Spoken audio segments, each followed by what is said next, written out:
နေရှင်များမင်္ဂလာပါနောက်တစ်ဆင့်အနေနဲ့ဘိုးကိုဘယ်လိုဖြောင်းတန်းအောင်ဆွဲမလဲဆိုတာကိုကျွန်တော်မျှဝေပေးချင်ပါတယ်ကျွန်တော်ရှေ့အပြခဲ့ပြီးတော့ဒီရောကိုတေချာနေရာချပါမယ်ဘိုးကိုလည်းစနစ်တကျကိုင်မယ်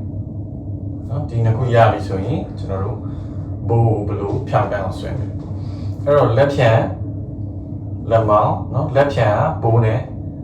နည်းနည်းလေးအထက်မှာရှိရပါမယ်နော်အောက်ကိုမကျဘူးပေါ့နည်းနည်းလေးမြင့်နေကျွန်တော် A string ပေါ့နော် A ကျိုးကိုပထမတီးကြည့်အောင်အဲ့တော့ဒီလက်ကောက်ဝလေးရလေနည်းနည်းလေးကွက်ကွက်လေးဖြစ်နော်အဲ့ဒီကနေမှကျွန်တော်ဘိုးဆွဲကြည့်မယ်နော်ပုံမှန်ဖြစ်တတ်တဲ့ပြဿနာလေးတွေကဘိုးကိုဆွဲလိုက်တဲ့အခါမှာ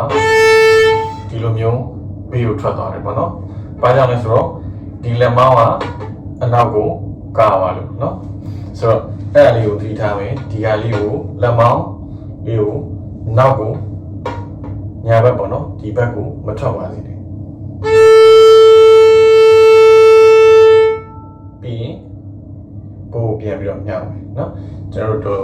one direction ပေါ့ဒီတကြောင် down ဘိုးပေါ့နော်။ဒီဘက်ကိုသွားတဲ့ဟာကိုပထမဆုံးစခြင်းမယ်။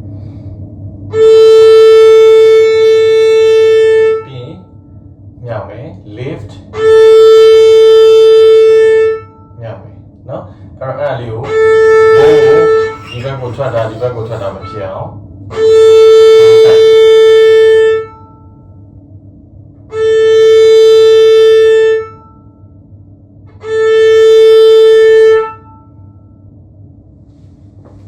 ကျေးဇူးတင်ပါတယ်